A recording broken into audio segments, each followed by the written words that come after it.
Cara kuno untuk mendatangkan keberuntungan dan kebelimpahan di rumah kamu.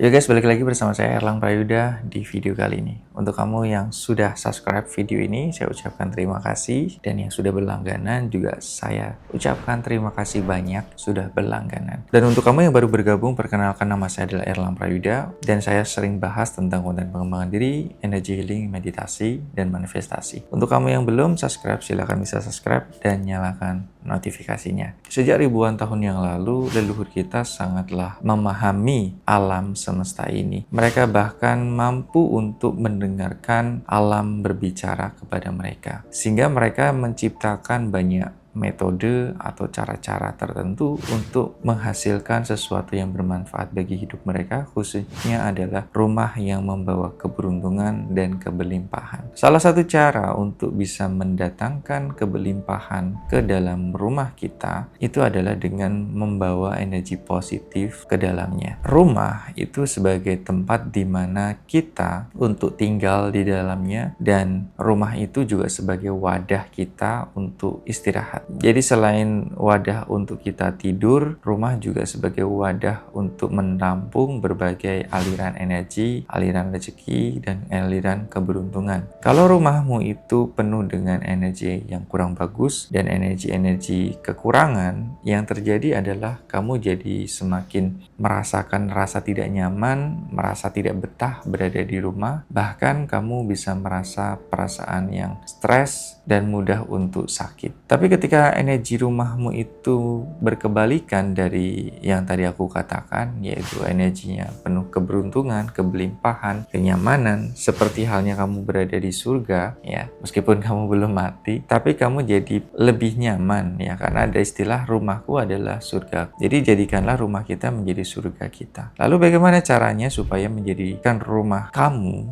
menjadi rumah yang membawa energi kebelimpahan dan keberuntungan? Ada beberapa cara. Nah, salah satu caranya adalah kita bisa mengambil satu tanah di tempat ibadah atau di tempat yang secara energinya itu bagus. Kamu ambil tanah dari tempat ibadah itu. Kenapa kok dari tempat ibadah? Karena tempat ibadah dipercaya sebagai tempat yang sakral, tempat yang suci, tempat yang bagus. Sehingga ketika kamu mengambil tanah dari tempat ibadah itu, kemudian kamu menaburkannya di halaman rumah kamu, itu akan membawakan energi positif dan kebelimpahan juga di dalamnya. Ketika misalnya kamu masuk ke dalam tempat ibadah kok rasanya enak banget, nyaman, terus terasa tenang, syahdu gitu ya. Seperti mungkin kalau kita pergi ke pura, wihara, kemudian gereja, masjid, tidak semuanya bahwa tempat ibadah itu cocok untuk kamu secara energi. Ada juga mungkin tempat ibadah yang kok aku di sini rasanya kurang begitu nyaman, tapi begitu tempat ibadah yang lain kamu merasa lebih nyaman di situ. Nah, kamu ambillah di tempat ibadah yang paling nyaman menurutmu. Kamu ambil tanah yang ada di situ, kemudian kamu siramkan saja atau kamu taruh saja di halaman rumah kamu, ya, di sekitarnya, di sudut-sudutnya, itu bagus. Tapi syaratnya adalah ketika kamu mengambil tanah di tempat ibadah, kamu memberikannya juga uang sebagai pertukaran untuk pengganti apa yang sudah kamu ambil. Jadi ini merupakan pertukaran yang setara apa yang kamu keluarkan, dan kamu mengambil tanah itu kemudian kamu taburkan di rumahmu. Di beberapa waktu yang lalu aku sempat bikin ini dalam bentuk video reels dan cukup booming. Terus ada yang bertanya apakah kita bisa menggunakan air dari mata air. Tentu, ini menarik bahwa di mana di beberapa tempat yang ada sendangnya atau tirtanya, petirtaan gitu ya, mata air murni, yang dimana di situ energinya bagus, molekul airnya juga bagus karena memang dari mata air murni, itu kamu bisa bawa pulang, kamu bisa kasih drigen, ya, kamu bawa pulang dari mata air atau air yang ada di petilasan, kemudian juga di petirtaan itu. Kemudian kamu bisa siramkan ke tanaman-tanaman yang ada di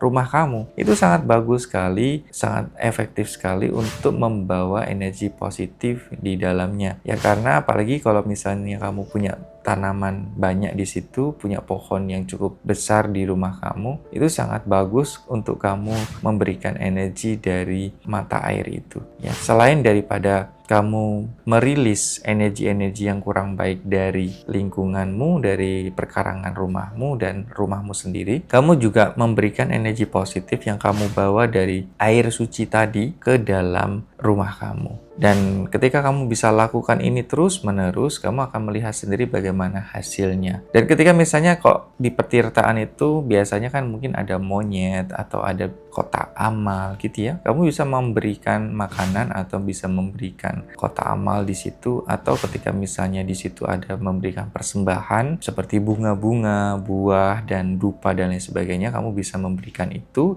sebagai gantinya saat kamu mengambil air dari petirtaan itu atau air suci itu. Dan ketika memang kamu lakukan secara rutin, itu sangat berdampak bagus bagi rumahmu, apalagi ketika kamu juga mengkonsumsinya atau memasukkannya ke dalam tubuhmu. Misalnya kamu berendam, ya kamu berendam saja kan sebenarnya pori-pori yang ada di tangan kamu di dalam tubuhmu ini menyerap unsur air yang ada di dalamnya. Terlebih kalau kamu meminum airnya, itu juga sangat bagus karena itu akan mengubah struktur molekul yang ada di dalam darah kamu, di dalam diri kamu menjadi energi yang lebih baik, energi yang lebih memberdayakan. Apalagi kalau kamu rutin melakukannya, karena memang dibutuhkan juga konsistensi. Segala sesuatu nggak ujuk-ujuk atau tidak tiba-tiba termanifestasi ya, tidak tiba-tiba langsung mendapatkan hasilnya, tapi perlu proses. Nah, proses ini tentatif, tergantung dari energi kita juga dan tergantung dari seberapa besar energi negatif yang kita miliki. Kalau kita cukup banyak energi negatifnya, biasanya akan mengalami detox dulu untuk pembersihan atau purifikasi. Setelah detox itu clear, biasanya akan lebih mudah jalan-jalan atau peluang-peluang untuk terbuka, sehingga kamu lebih mudah untuk mendapatkan keberuntungan dan kebelimpahan. Nah, selain dari tadi ada tanah, kemudian air, kamu juga bisa memberikan garam di setiap sudut rumah kamu. Lebih tepatnya adalah di pintu masuk utama, itu di bagian kiri, kamu taruh saja di dalam gelas atau piring. Kamu kemudian taruh juga di dapur kamu, taruh juga di tempat tidur kamu, dan di meja kerja kamu, serta kamu juga bisa bawa kemana-mana. Kalau aku biasanya, kalau misalnya aku bawa kemana-mana itu, aku campur juga dengan media kayu manis ya, bubuk kayu manis, jadi aku campur dengan garam kasar. Setelah itu, kamu bisa bawa kemana-mana, taruh aja di dompet, dan kamu akan melihat sepanjang harimu penuh dengan keberuntungan. Dan pada saat kamu taruh di rumah, itu kamu bisa taruh saja garam itu, atau kamu bisa campur air ya. Garam itu campur air, terus kamu aduk, kamu taruh. Pilihan yang ketiga adalah kamu juga bisa beli lemon, kemudian kasih cengkeh lemon itu, dan kamu taburi garam. Kamu bisa gunakan garam kasar, jadi garam yang memang murni dari laut, dan kamu bisa order di keranjang di bawah. Itu juga sudah aku blessing, sudah aku buatkan bagaimana cara untuk menggunakannya di situ. Jadi ini sangat efektif juga, kamu bisa taruh lemon, cengkeh, dan juga garam itu di setiap sudut ruangan kamu, dan kamu akan melihat sendiri selama 2 minggu ketika kamu menaruh lemon itu, dan perubahan apa yang akan terjadi setelahnya. So far sejauh ini energi jauh lebih tenang, emosi lebih stabil, pikiran lebih oke, dan banyak keberuntungan yang didapatkan ya, banyak peluang-peluang kesempatan yang aku rasakan setelah melakukan ini. Untuk kamu bisa coba menerapkan hal yang serupa dari apa yang sudah aku praktekkan, dan semoga ini bermanfaat bagi kamu, membawa keberkahan, keberuntungan, serta kamu bisa sharing juga, serta save video ini, like juga ya, bagikan ke teman-temanmu yang membutuhkan video ini. Siapa tahu mereka membutuhkan cara-cara seperti ini sehingga kehidupan mereka berubah menjadi lebih baik, dan tentu kamu juga akan merasakan senang karena bisa membantu mereka. Dan selanjutnya kamu bisa gabung juga di grup meditasi yang ada di WhatsApp, Telegram, dan Facebook. Itu saja dari saya, Erlang Prayudha, dan see you in the next video.